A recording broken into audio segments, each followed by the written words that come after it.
아버지께 참되게 예배하는 자들은 영과 진리로 예배할 때가 오나니 곧 이때라. 아버지께서는 자기에게 이렇게 예배하는 자들을 찾으시느니라. 하나님은 영이시니 예배하는 자가 영과 진리로 예배할지니라. 아멘.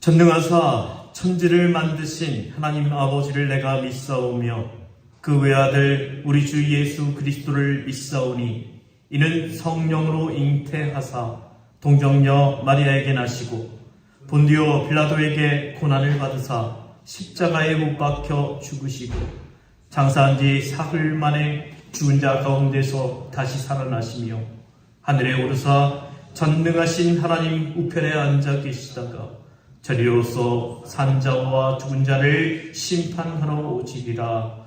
성령을 믿사오며 거룩한 공회와 성도가 서로 교통하는 것과 죄를 사하여 주시는 것과 몸이 다시 사는 것과 영원히 사는 것을 믿사옵나이다.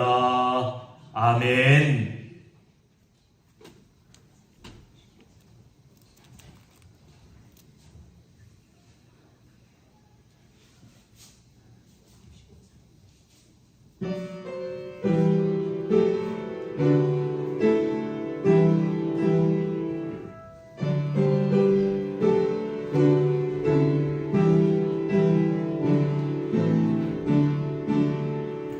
내 영혼아 찬양하라. 주님 앞에 엎드려 구속하신 넓은 은혜 높이 찬양하여라. 할렐루야 할렐루야 영원하신 하나님. 환난 중에 성도들을 구원하여 주셨네. 노하심은 더디하고 인자하심 넘치니 할렐루야 할렐루야 신실하신 하나님. 우리 약함 아시는 주 항상 지켜주시고 인자하신 그 손으로 보호하여 주시니 할렐루야 할렐루야 자비하신 하나님. 천사들아 우리 함께 주께 찬양 드리세. 성도들아 모두 모여 주께 찬양하여라. 할렐루야 할렐루야 은혜로신 하나님. 아멘. 참회의 기도 시간입니다. 이 시간 우리의 죄악을 하나님 앞에 내어놓고 회개 기도하겠습니다. 살아계신 우리 주님, 역사하신 주님, 우리를 예배의 자리로 부르시니 감사합니다. 주님을 찬송하고 예배하며 주님 기쁘시게 하는 우리의 모습 주님 받아주시고 우리가 주님께 드리는 예배를 받아주시옵소서. 주님 우리 주시옵소서. 우리를 받으시고 우리에게 필요한 것을 주시옵소서. 우리는 하나님께 다 쌓지 못하고 내 생각과 내 장난과 내 욕망과 내가 원하는 것을 따르겠습니다. 주여 용서하여 주옵소서.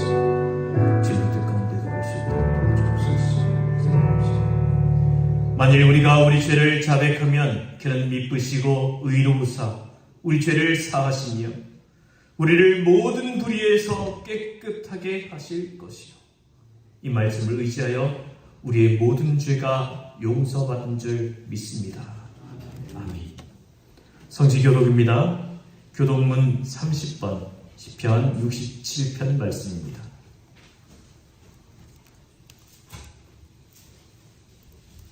교독문 30번 시편 67편 말씀입니다.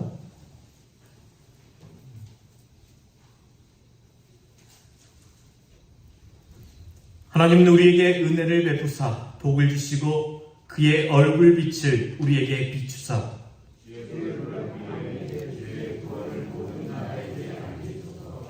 하나님이여 민족들이 주를 찬송하게 하시며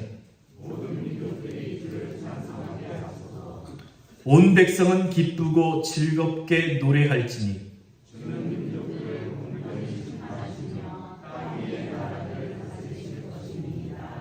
하나님이여 민족들이 주를 찬송하게 하시며 모든 민족으로 주를 찬송하게 하소서.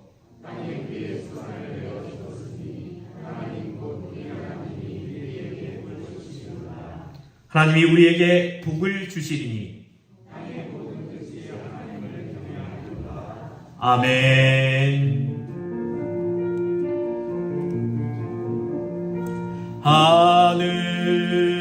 하늘에 계신 아버지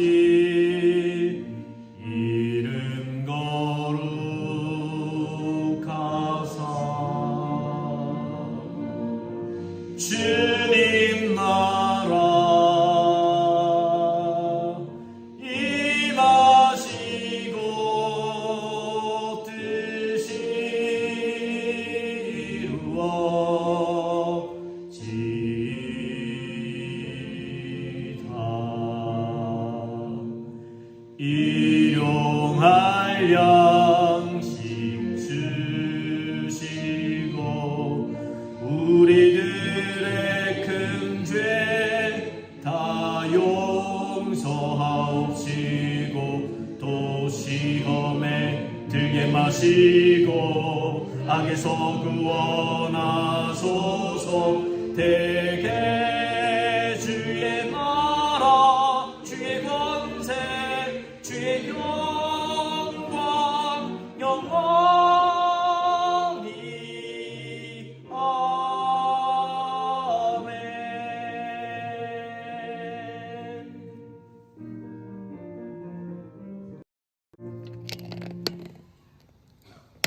사랑해 주님 감사합니다. 한 주일 동안도 주님의 은혜와 주님의 사랑으로 살아온 주님의 백성들 주님 자리에 나와 함께 예배하며 주께 영광을 올려드립니다. 내 주 내 사랑 내 하나님 함께 하시고 이 예배를 기뻐받아 주옵소서. 우리 믿음의 자녀들이 한마음 한뜻이 되게 하시고 오직 주님을 찬양하고 예배하고 기도하며 주님께 한 걸음 나아가는 귀한 시간도 인도하여 주옵소서. 아멘. 우리 주님의 말씀 안에 우리 믿음의 자녀들이 살아가길 원합니다. 오늘도 귀한 말씀이 선포될 때마다 그 말씀이 우리 믿음의 자녀들의 작은 가슴에 채워지고 채워져서 한 주일 동안 승리하는 아름다운 영의 양식이 되어지게 축복하여 주옵소서. 아멘. 또한 말씀으로 인도하실 목사님을 붙들어주시고 성령으로 충만케 하시며 그 입술의 권세와 능력을 더하여 주옵소서. 아멘. 우리 주님이 우리와 함께 하시고 이 예배의 자리가 주님 만나는 자리가 되게 하시며 우리의 마음이 오직 주를 향하고 주를 바라보게 하심을 감사합니다. 아멘. 주님 사랑하고 예수님 이름으로 기도드립니다. 아멘. 오늘 우리에게 주시는 하나님의 말씀은 사도행전 8장 1절에서 4절까지의 말씀입니다. 신약 198쪽에 있습니다.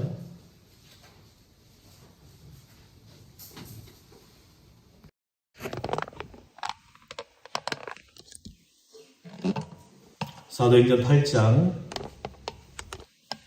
1절에서 4절까지의 말씀입니다.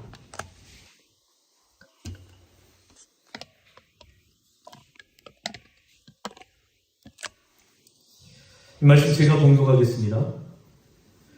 사울은 그가 죽임 당함을 마땅히 여기더라. 그날에 예루살렘에 있는 교회에 큰 박해가 있어 사도 외에는 다 유대와 사마리아 모든 땅으로 흩어지니라. 경건한 사람들이 스데반을 장사하고 위하여 크게 울더라. 사울이 교회를 진멸할세 각 집에 들어가 남녀를 끌어다가 옥에 넘기니라. 그 흩어진 사람들이 두루다니며 복음의 말씀을 전할세. 아멘. 할렐루야. 우리 옆에 계신 분들과 인사 나누겠습니다. 사랑합니다. 축복합니다. 오늘 보니까 지금 온라인으로 한 3분 정도 들어와 계시는데 우리 인사할까요? 손 들어주세요. 사랑합니다. 예. 옛날처럼 주문 아니라서 이분들이 서로 흔드는지는 모르겠어요. 흔들고 계실 거예요. 주님의 이름으로 축복합니다. 예. 다시 한 번 더 우리 옆에 분들과 인사를 나누실 때 하나님께 주시는 큰 은혜와 복이 당신과 함께 하기를 원합니다. 깁니까? 자, 하나님이 주시는 큰 은혜와 복이 당신과 함께 하기를 원합니다.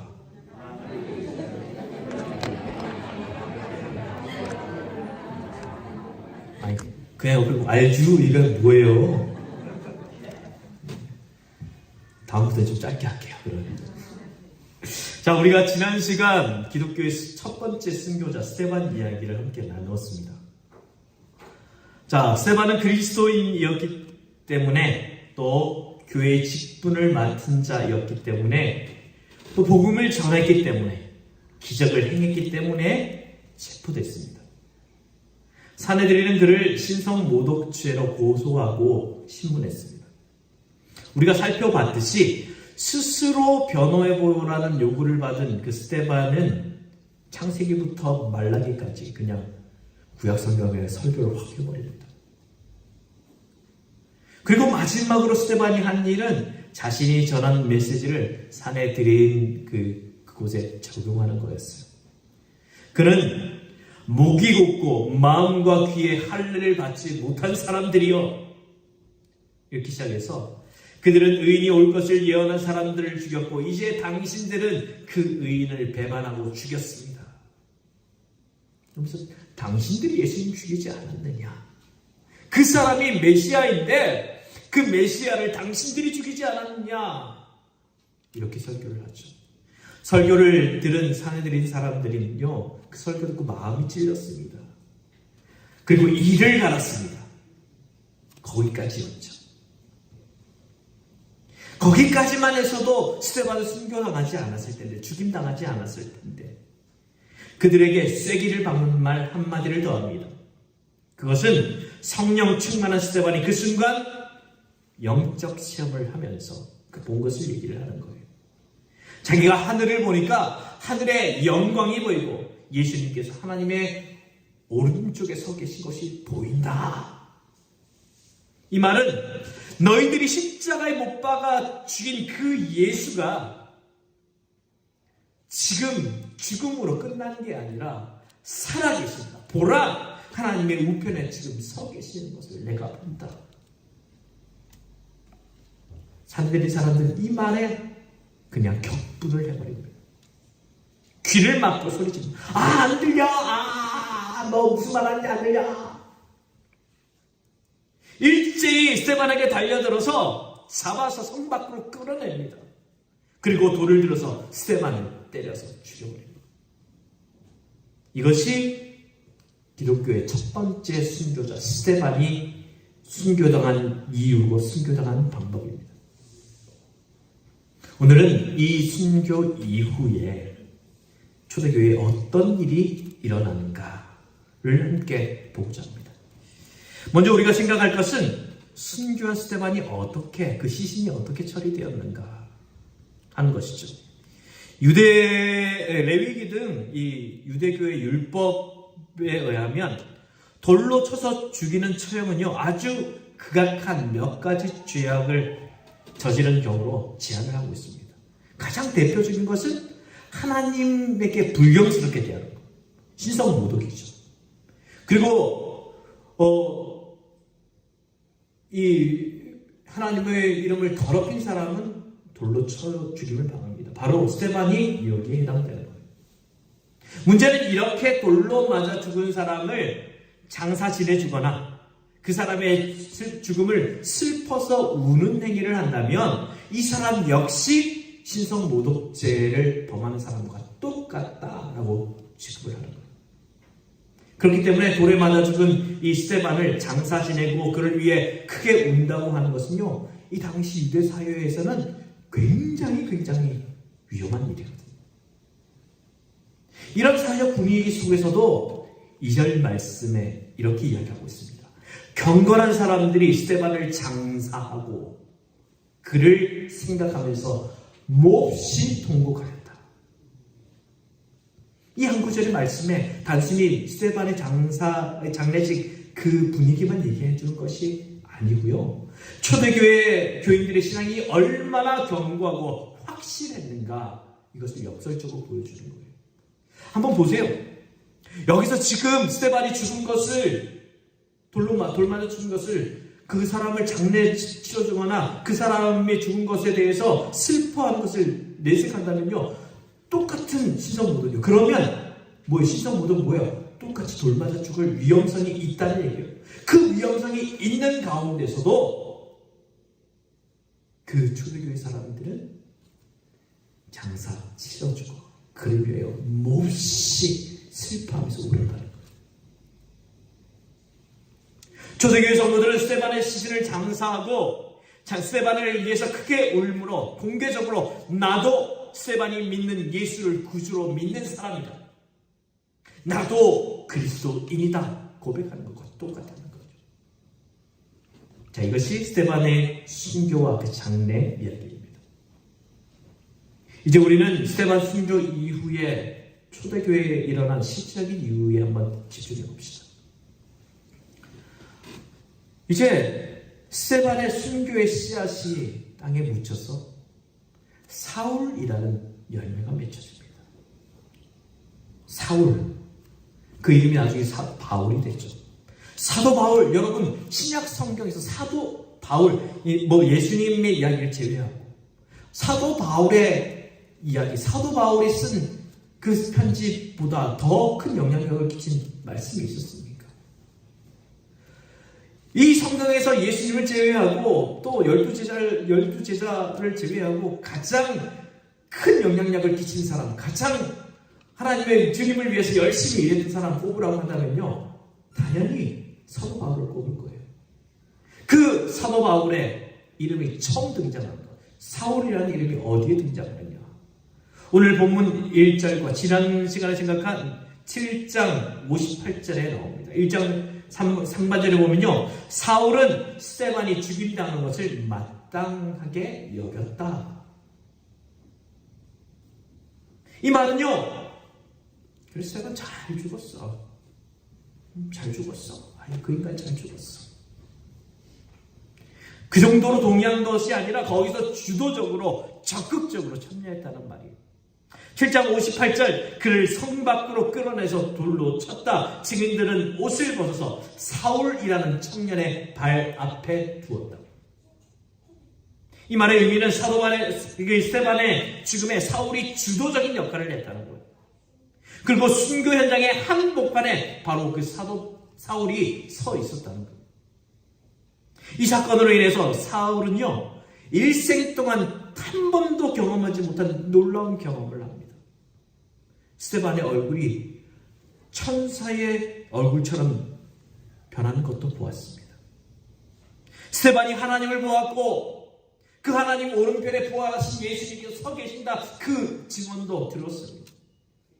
스데반이 죽어가면서 주 예수님, 내 영혼을 받아주십시오. 주님, 이 죄를 저들에게 돌리지 마십시오. 이렇게 기도하는 것은 잊혀지지 않았을 것입니다. 도저히 이성적으로 판단하기에 이거 있을 수 없는 일 아닙니까? 한번 생각해 보세요. 나를 죽이려고 하는 사람들에 대해서, 내가 지금 다 죽어가는 상황에서 그 얼굴이 천사처럼 변한다. 거기 그 상황에서 정말 하늘이 열리고 그 속에 거기 우리 주님께서, 예수님께서 오른편 하나님 우편에 서 계신다. 그 증언을 할 수 있다고요. 그리고 자기를 돌로 치는 그 사람들 향해서 주님 저 사람들 용서해 주십시오. 이 기도를 할 수 있다고요. 사울은 선교 현장에서 주도적인 역할을 하긴 했지만 그 경험을 도저히 잊을 수 없었을 것입니다. 결국 그가 다메섹 도상에서 부활하신 예수님을 만남으로 모든 문제가 해결됩니다. 예수님이 부활하셨다는 그 이야기도 믿을 수 있게 되었고요. 예수님이 하나님 보좌 우편에 계신 것도 이해가 되었고, 스데반이 천사의 얼굴을 할 수 있던 것도 이해가 되고, 스데반의 순교에 자기가 주도적인 역할을 했기 때문에 자신도 선교하면서 그 어떤 핍박도 견딜 수 있게 되었던 것이죠. 스데반의 죽음과 이 사울의 등장은요, 예수님이 주신 한 구절 말씀으로 잘 설명이 됩니다. 요한복음 12장 24절 말씀. 내가 진정으로 너희에게 말한다. 밀알 하나가 땅에 떨어져 죽지 않으면 한 알 그대로 있고 죽으면 열매를 많이 맺는다.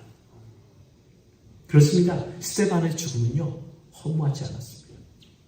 죽음으로 끝나지 않았어요. 하나님은 스데반의 죽음을 통해서 위대한 복음의 거장, 믿음의 거장 사울을 세우셨던 겁니다. 문제는 오늘 우리가 그 전체를 보지 못하기에 그저 한 사람의 죽음을 보면서 저 사람 불쌍하다, 안 됐다, 참 허무하다 이런 말을 쉽게 합니다. 그러나 전체를 보면요, 그 말을 절대로 할 수 없습니다. 여러분, 그런 눈으로 여러분 한번 보세요. 여러분 한 사람 세우시려고 하나님 부단히 많은 사람들을 세워놓으셨을 거예요. 하나님 저를 목회자로 세우기 위해서 하나님 제가 태어나기 전부터 저에게 복음 전해줄 친구들을 예비하셨고, 또 제가 영향을 받은 목회자들과 또 교회 학교 선생님들을 준비해 주셨습니다. 그분들이 있었고 그분들의 기도 때문에 제가 목사가 된 거예요. 여러분도 그렇습니다. 지금 여러분이 예수님 믿고 교회 직분받아 생활을 하고 있습니다만, 지금 여러분이 있기까지 여러분을 위해서 희생한 수많은 사람들이 있었을 것입니다. 아멘입니까? 우리는 신앙생활하면서 수많은 사람들의 희생을 통해서 오늘 내가 있는 줄 아시기 바랍니다. 또 마찬가지로 내가 지금 있는 것처럼 나도 다른 사람들을 위해서 있어주는 사람이 되시길 바랍니다. 우리 선생님들은요, 교양교 선생님들은 내가 있어서 내가 우리 아이들을 위해서 기도하고 우리 아이들 가르침으로 말미암아 이 아이들 내가 희생하고 내 시간을 내놓고 내 노력을 내놓고 내가 노력을 함으로 말미암아 우리 아이들이 믿음의 아이들로 자랄 수 있다. 나의 이 작은 노력을 통하여서 열매 맺음에 있음을 기억할 수 있기를 바랍니다. 이제 순교자 스데반 이후에 박해가 찾아옵니다. 1절 중반절에 보면 그날의 예루살렘 교회에 큰 박해가 일어났다. 또 3절에 그런데 바울은 교회를 없애려고 날뛰었다. 그는 집집마다 찾아 들어가서 남자나 여자나 가리지 않고 끌어내서 감옥에 넘겼다. 참 이성적이고 계산적인 눈으로 이 말씀 보면요, 이해가 잘 안 돼요. 스데반이 순교를 당했다면 그 후에 좀 더 좋은 쪽으로 상황이 전개돼야 맞는 것 아니겠습니까? 가령 스데반이 순교당하는 모습을 보고 사내들인 공회 사람들이 모두가 그 스데반의 얼굴이 천사와 같이 되었어. 그 사람이 마지막 죽기 전에 우리를 다 용서해 주었어. 감동을 받아서 다 예수 믿게 되었다면, 예루살렘에 있는 불신자들이 모두 예수를 믿었더라 그러면 얼마나 좋겠습니까? 그런데 오늘 보면 전혀 반대 이야기를 해요. 예루살렘에 있는 교회에 큰 박해가 있었대요. 박해도 작은 박해가 아니라 큰 큰 마켓. 3절에 진멸할세. 예? 다 끌어내서 다 감옥에 가지고 완전히 없애버립니다. 이 브루스라는 영국 신학자가 진멸하다는 부분을 어휘적으로 아주 잘 해석을 했습니다. 그는 다음과 같이 표현을 합니다. 멧돼지가 포도밭에 들어가서 잘 연근 또는 연글기 시작한 포도를 짓밟아 으깨어 부수다. 이렇게 해석을 하고 있습니다. 사도 바울이 교회를 짓밟아 으깨어 부수기 위해 각 집에 들어가서 예수를 구주로 고백하고 교회에 이제 갓 믿기 시작한 초대교회 성도들을 옥에 가두기 시작했다는 거예요. 스테반의 죽음은요 이렇게 박해의 기폭제가 된 겁니다. 그런데 여러분 이 말씀을 보시면서 야, 참 좀 너무 심한 거 아닌가? 너무 허무하다 이렇게 생각할 수 있지만 그 마음 적어두시기 바랍니다. 오늘 말씀 중 한 단어만 알면 우리 그 생각은 180도 달라집니다. 1절 상반절을 지나고 단락을 구별해 놓은 그 다음에 첫 번째 있는 단어가 뭡니까? 예? 1절이 이렇게 있고 그 다음에 단락 구별되어 있고 1절이 끝난 게 아니에요. 또 연결되잖아요. 첫 번째 단어가 뭐예요? 그날에. 그 단어의 의미가 뭐냐? 그날에라는 단어는 스테반이 순교를 당한 그날을 가리키는 단순한 말로 보입니다. 물론 그 뜻도 있습니다. 하지만 그날에라는 말은요 보통 말이 아니에요. 히브리어로요 바옴 하제라고 하는데 바로 그날에, 바로 그 특정한 날에 이런 뜻을 가지고 있습니다. 더 풀이해 보면 하나님의 임재가 있는 바로 그날에. 예를 돕기 위해서 성경 두 곳을 인용해 보겠습니다. 창세기 19장 1절 말씀을 보면요. 이스라엘 자손이 이집트 땅에서 나온 뒤 셋째 달 초하룻날 바로 그날 그들은 신의 광야에 이르렀다. 여기에 바용하지가 들어가 있습니다. 3개월째 되던 날, 히브리어 바른 성경은요 3개월째 되던 바로 그날에,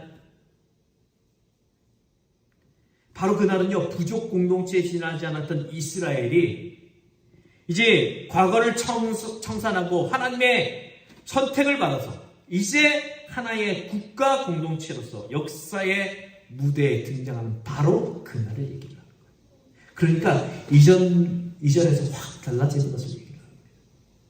또 사도행전 2장 1절 말씀, 오순절이 되어서 그들은 모두 한 곳에 모여 있었다. 오순절이 되어서라고 여기서는 번역하고 있는데 원어 그대로 본다면요 오순절 바로 그날에, 성령 하나님의 임재가 있는 바로 그날에. 여러분 성경을 읽다가 그날에 라는 말이 나오면 보통 날이 아니라 바로 그날, 성령의 임재, 하나님의 임재가 있는 바로 그날로 이해하시면 되겠습니다. 그렇게 생각하면 오늘 본문 이해가 좀 더 쉽게 될 거예요. 스데반의 순교의 결과 예루살렘 교회에 큰 박해가 있었습니다. 그런데 그 박해의 주동자가 사울이 아니라 누구라고요? 사울이 아니에요. 그 배경이 누구예요? 하나님이에요. 사실은 하나님이 사울의 손을 빌려서 예루살렘 교회에 박해를 가하는 거예요. 이해되지 않죠? 이제 예수 믿고 예수 공동체로 시작한 초대교회인데 하나님께서 그 공동체에 복을 주시고 지켜주시고 인도해 주셔서 그 공동체가 더 잘 되도록 하시면 좋겠는데 하나님이 그 공동체에 박해를 허락하셨다는 거예요. 왜요? 지금까지 우리가 말씀을 살펴본 대로 초대교회 성도들만큼 행복한 신앙생활을 하는 사람들이 어디 있습니까? 성령 충만했어요. 처음 입은 그 성령 충만의 은혜가 얼마나 뜨겁고 얼마나 아름다웠습니까? 사랑이 넘쳤습니다. 기적이 일어났습니다. 모여서 예배하면서 최선을 다했습니다. 멋지죠? 구원받는 사람들이 날마다 넘쳐났습니다. 그냥 우리 교회를 생각한다면 오늘 이번 주에 20명 왔다가 그 다음 주에 40명 왔다가 그 다음 주에 80명 왔다가 배로 한번 늘어나 보세요. 막 교인들 눈이 막 왜 이런 일이 있어? 막 저도 막 좋아 죽을 것 같을 거예요. 그런데 이런 좋은 공동체 왜 바퀴가 왔을까요? 이유는요, 초대교회 성도들이 너무 행복한 나머지 예수님의 말씀, 예수님의 명령을 잊어버렸습니다. 예수님 제자들이 보는 가운데에서 하늘로 올라가시면서 마지막 지상 명령을 주시죠. 그 지상 명령이 뭐예요? 그러나 성령이 너희에게 임하시면 너희가 능력을 받고 예루살렘과 온 유대와 사마리아와 땅끝까지 이르러 내 증인이 되리라. 예수님의 마지막 말씀이에요. 지상 마지막으로 주신 가장 중요한 말씀이에요. 그런데 지금 이 초대교회 현실이 어떠냐? 성령이 임하고 권능도 받았습니다. 예루살렘에 복음이 충만했습니다. 사람들이 날마다 들어갔습니다. 사람들이 살아가면서 정말 자기 물건을 내어놓고 아끼지 않고 서로 나눴을 만큼 아름다운 행복한 공동체가 되었습니다. 그러니까 사람들이 거기에 안주해버린 거예요. 누구 한 사람 복음 들고 유대와 사마리아와 땅끝까지 나간 사람이 없었습니다. 그냥 여기가 좋아요. 변호산에 올라간 세 제자들이 말한 것처럼 여기가 좋사오니 예루살렘에 머물고자 합니다. 이런 그들의 신앙을 더 성숙시키기 위해서 하나님은 스데반의 순교한 날을 기해서 그 예루살렘 교회 전체에 핍박을 주신 것. 물론 이 핍박이 그렇게 오래 가지는 않았습니다. 여기서 우리가 교훈 받을 수 있는 것은요, 성장에는 성장통이 필요하다는 것. 사람은 고통을 통해서 더욱 성장할 수 있습니다. 여러분, 우리가 신앙생활하면서 편하다, 무작정 좋아하지 마십시오. 반대로 신앙생활하면서 고난당한다고, 내 삶에 힘든 일이 있다고 불평불만, 원망 그 속에서 살지 마십시오. 하나님은 우리의 고통을 통해서 우리의 신앙을 성장시키고 계심을 믿을 수 있기를 바랍니다. 아브라함부터 시작해서 신약의 바울, 그 기독교의 역사의 인물 가운데 고난당하지 않은 사람들이 있었습니다. 성숙한 그리스도인, 성숙한 하나님의 사람들은요, 누구든지 다 고난 속에 있었습니다.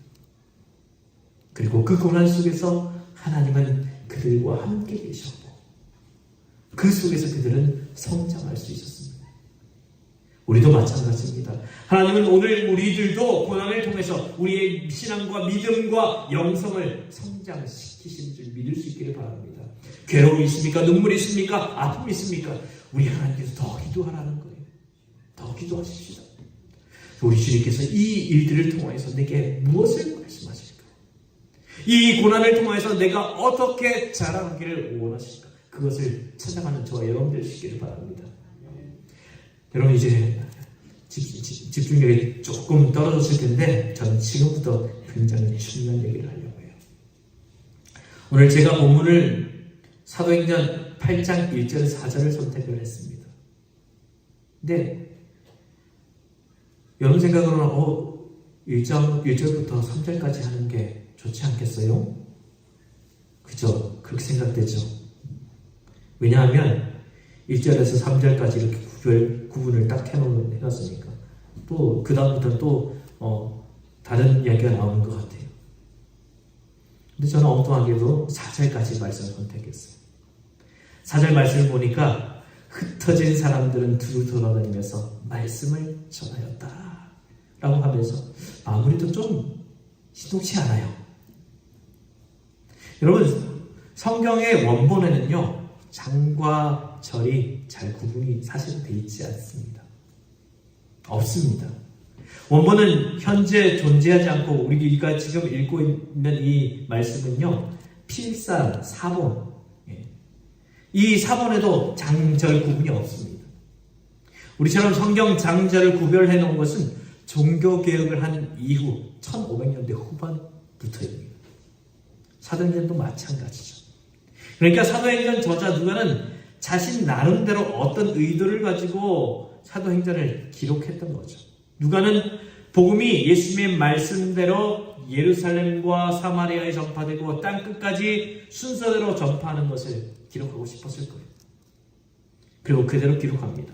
그래서 1장에서 7장까지는 성령이 임하고 또 예루살렘에 복음이 전해지는 내용, 또 8장부터 12장까지는 복음이 예루살렘을 넘어서 사마리아로 넘어가는 거죠. 그리고 13장에서 28장은 복음이 땅끝까지 전파되어가는 그런 내용을 담고 있습니다. 우리 머리에도 이런 식의 전개가 익숙합니다. 그런데 오늘 본문을 통해서 성경을 보는 눈 하나가 더 열려지길 바랍니다. 본문 1절에서 3절 보신 뒤에 4절로 바로 가지 마시고 사도행전 9장 1절로 한번 가보세요. 거기에는 예루살렘을 박해한 사울이 담메색으로 가려고 거기서 예수님을 믿게 되는 이야기가 나옵니다. 그리고 4절을 보신 다음에는 5절로 가지 마시고 사도행전 11장 19절로 가서 읽어야 합니다. 그래야 이해가 더 잘 됩니다. 사도행전 11장 19절, 사도 스데반에게 가해진 박해 때문에 흩어진 사람들이 페니키아와 키프루스와 안디옥까지 가서 유대 사람들에게만 말씀을 전하였다. 그리고 20절, 21절, 그런데 그들 가운데 키프레스 사람들과 구레네 사람들이 몇이 있었는데 그들은 안디옥에 이르러 그리스 사람에게도 말을 하여 주 예수를 전하였다. 주님의 손이 그들과 함께 하시니 수많은 사람들이 믿고 주님께로 돌아왔다. 자, 그쯤 생각하시고 다시 8장으로 가보십시오. 1절 중반절. 그날에 예루살렘에 큰 박해가 일어났다. 그래서 사도들 이외에는 모두 유대 지방과 사마리아 지방으로 흩어졌다. 자, 조금 어렵겠지만 스데반의 순교로 예루살렘 교회의 박해가 시작했습니다. 집집마다 수색해서 예수 믿는 사람들, 남자든 여자든 잡아서 못 살게 합니다. 그러자 예수 믿는 사람들이 살기 위해서 예루살렘을 떠나는 거예요. 박해가 있으니까. 힘드니까 그곳을 떠날 수밖에 없는 거예요. 아마 가족별로 떠나실 것 같아요. 떠나는 지역을 결정할 때도 자신들이 가면 살 수 있는 그 지푸라기도 잡으신 조그만 연구가 있는 그런 곳으로 갔을 것입니다. 우리는 박해로 모두가 사마리아로 갔을 것이라고 생각하는데 사마리아뿐만 아니라 이스라엘 외에 전적으로 순식간에 뿔뿔이 흩어집니다. 초대교인 교인수가 3,000명, 5,000명 수세다가 그 다음부터 세지 않았다고 성경 이야기하죠. 아마 제가 볼 때는 아마 어린 잡아서 남자 한 10,000명 정도 생각한다면 가족당 한 4명, 5명 그때는 더 많았겠죠. 그러면 최소 4, 5만 명이 순식간에 확 흩어진 거예요. 사도 외에는 모두가 흩어진 겁니다.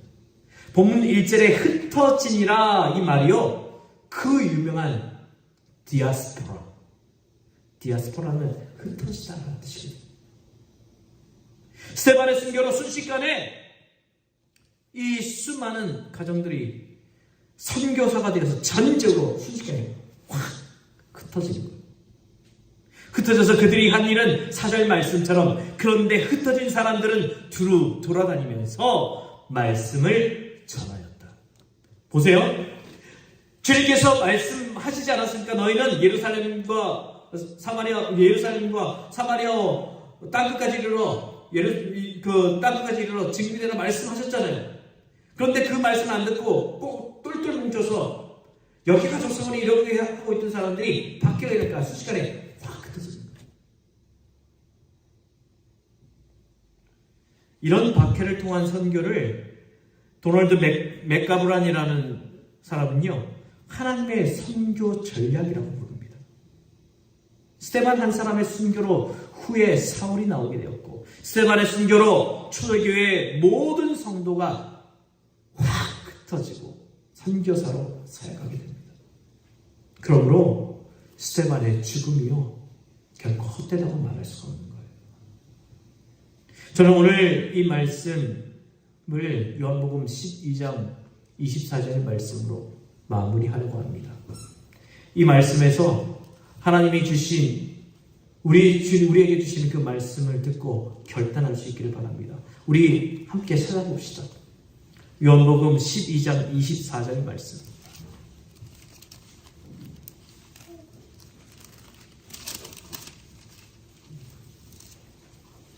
제가 아까 세번역 성경을 읽어드렸는데 우리가 가지고 있는 개정개혁 성경으로 읽어봅시다. 찾으셨나요? 12장 24절 말씀 읽습니다. 내가 진실로 진실로 너희에게 이르노니 한 알의 밀이 땅에 떨어져 죽지 아니하면 한 알 그대로 있고 죽으면 많은 열매를 맺느니라. 아멘. 기도합시다. 이 시간 우리 함께 기도할 때에 사울의 그 죽음이 실패한 것 같고 끝난 것 같지만 우리 하나님은 그것을 통하여서 놀라운 은혜를 허락해 주셨습니다. 우리에게도 이런 은혜를 달라고, 이렇게 우리에게 때로는 고난이 있지만 괴로운 일들이 있겠지만 이것을 통하여 우리를 통하여 놀라운 일들을 주님께서 일으켜 주시기를 구한다고 이 시간 함께 기도하겠습니다. 할렐루야. 살아계신 우리 주님, 우리에게 이 말씀 주시니 감사합니다. 주님께서 주시는 이 말씀 붙잡고 우리가 오늘 우리의 생각을 다시 한번 정리하게 해주시니 감사합니다. 스데반의 죽음, 그것은 헛된 것 같고 참 너무나 손해보는 것 같습니다. 없었으면 좋은 것 같은데, 그렇지 않았음에도 좋을 것 같은데, 또 그것으로 인하여서 이 초대교회에 힘든 일들이 다가옵니다.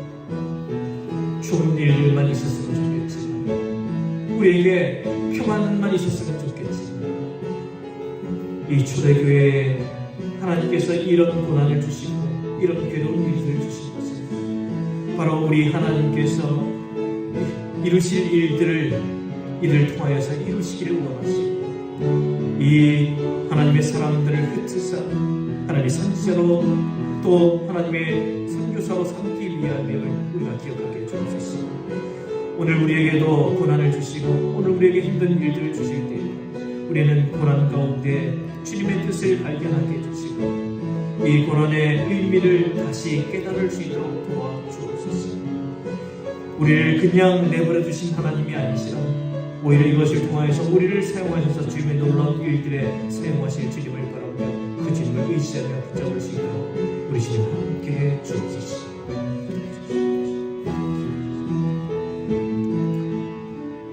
살아계신 우리 주님, 우리가 지금은 실패한 것 같고 지금은 우리가 손해보는 것 같습니다. 우리에게 평안이 없음에 우리에게 이러한 일들이 결코 좋은 일들만 있지 않음에 좌절할 수 있습니다. 하지만 우리 주님 스데반의 이야기를 통하여서 우리 주님은 스데반의 죽음이 헛된 것 같고 또 손해보는 것 같지만 또 그 이후에 교회에 좋은 일만 일어났으면 좋겠지만 교회가 박해를 받고 흩어지게 된 그 괴로움 속에서 우리 하나님은 그 속에 숨겨진 뜻을 우리에게 보게 하시니 감사합니다. 우리에게도 우리의 삶 가운데에도 평안이 없을지라도 또 괴로움과 아픔과 많은 눈물 나는 일들이 있을지라도 그 속에 숨겨져 있는 내재되어 있는 하나님의 뜻을 발견하게 해주시고 그 일들을 통해서 우리를 더 귀히 쓰시는 하나님의 은혜를 경험하게 해 주옵소서. 주님, 스데반 이후에 하나님의 복음이 널리 전파되었듯이 오늘 우리의 고난 이후에 하나님께서 주시는 은혜와 평강이 또 우리를 통해서 일하실 하나님의 모습이 아름답게 나타나실 줄 믿사옵고 예수님 이름으로 기도하옵나이다. 아멘.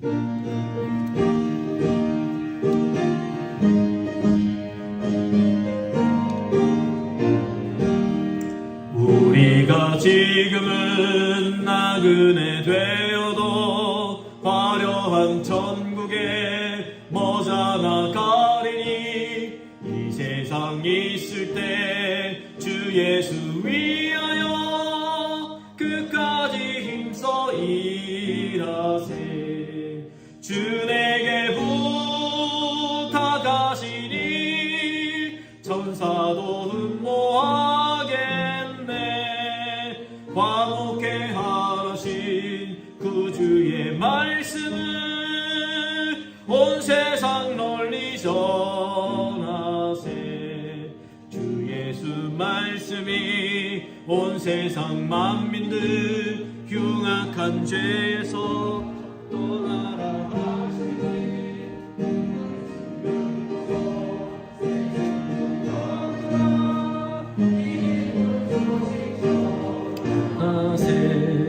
주 내게 부탁하시니 천사도 흠모하겠네. 화목해 하신 그 주의 말씀을 온 세상 널리 전하세. 영생의 복락과 천국에 갈 길을 만 백성 알도록 나가서 전하세. 주 예수 말씀이 이 복음 전하라 우리에게 부탁하셨네. 주 내게 부탁하시니 천사도 흠모하겠네. 화목해 하신 그 주의 말씀을 온 세상 널리 전하세. 아멘. 주님 감사합니다. 우리에게 베풀어 주신 은혜, 우리에게 베풀어 주신 그 사랑에 감사합니다. 때로는 우리가 겪는 이 모든 일들, 우리의 삶 가운데 일어나는 이 모든 일들이 이해되지 않는다 할지라도 우리 주님은 이 모든 일들을 통하여서 우리에게 복 주시기 원하며 우리를 통해서 일하시길 원하시오니 주님, 우리가 주님의 그 뜻에 따라 아름답게 사용되게 해주심을 감사드립니다. 우리의 앉고 일어선 누움, 우리의 모든 호흡까지도 주님의 손길 가운데 있사오니 주님께서 주장해 주시고 주님께서 인도해 주셔서 아버지 주님을 온전히 예배할 수 있는 기력과 주님 체력과 또 모든 상황들을 주님께서 허락해 주옵소서. 주님께서 주신 것에 감사드리며 우리의 예물을 주님 앞에 올려드립니다. 주님, 이 예물 기뻐 받아 주옵소서. 드린 손길을 기억하여 주셔서 하나님께서 만복으로 갚아 주옵소서. 그 곳간을 날마다 채워 주시옵소서. 넘치게 해 주옵소서. 우리 아버지 하나님께서 그 삶을 주장해 주심으로 날마다 감사가 끊어지지 않도록 은혜 베풀어 주시고 찬송이 그 삶 가운데 그 가정 가운데 넘쳐날 수 있도록 은혜 베풀어 주옵소서. 쓰이는 곳곳마다 하나님의 은혜가 나타나기를 소원합니다. 교회를 위해서, 이웃들을 위해서, 하나님 나라를 위해서 귀하게 소중하게 사용되게 해주시고 정직하게 깨끗하게 사용될 수 있도록 우리 주님 역사하여 주옵소서. 감사드리며 예수님의 이름으로 기도하옵나이다. 아멘.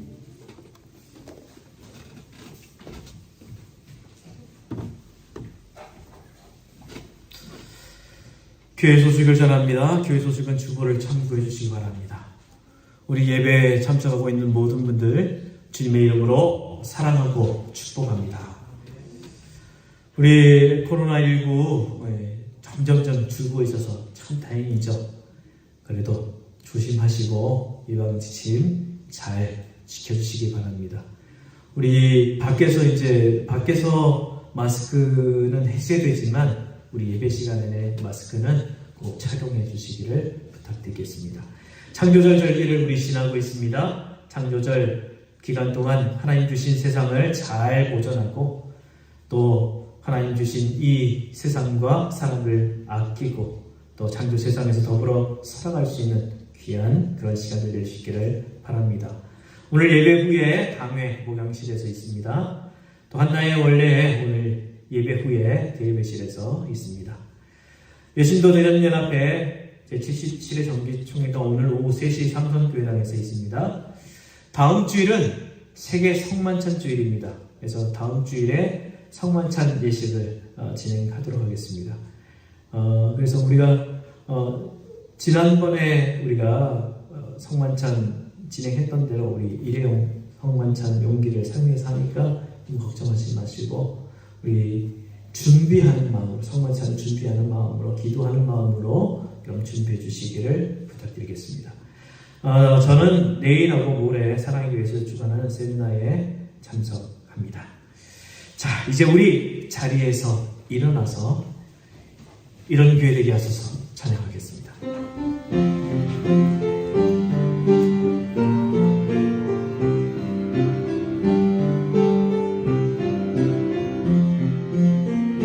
진정한 예배가 숨쉬는 교회, 주님이 주인 되시는 교회, 믿음의 기도가 쌓이는 교회, 최고의 찬양을 드리는 교회, 말씀이 살아 움직이는 교회, 성도의 사랑이 넘치는 교회, 섬김과 헌신이 기쁨이 되어 열매 맺는 아름다운 교회, 주님의 마음 닮아서 이웃을 사랑하는 교회, 주님의 영광을 위해서 빛 되신 주님 전하는 교회, 사랑의 불꽃이 활짝 피어나 날마다 사랑에 빠지는 교회, 주께서 사랑하는 우리 교회가 이런 교회 되게 하소서. 주께서 사랑하는 에덴교회가, 주께서 사랑하는 에덴교회가 이런 교회 되게 하소서. 지금 우리 구주 예수 그리스도의 은혜와 하나님 우리 아버지 우리를 지극히 사랑하심과 성령의 감동하시며 은혜 베푸심이 정말 수많은 박해 속에서 우리 주님께서 그 초대교회를 흩으사 귀한 선교사로 사용하셨듯 오늘 우리의 삶 가운데에도 수많은 어려움 가운데에서 우리 주님의 뜻을 붙잡고 다시 일어나며 주님의 그 말씀을 들고 세상 가운데 뛰어들어가기를 소원하는 사랑하는 주의 백성들 머리 위에 삶의 이야기 위에 믿음의 역사 위에 지금부터 영원토록 함께 하시기를 간절히 축원하옵나이다. 아멘. 주님께서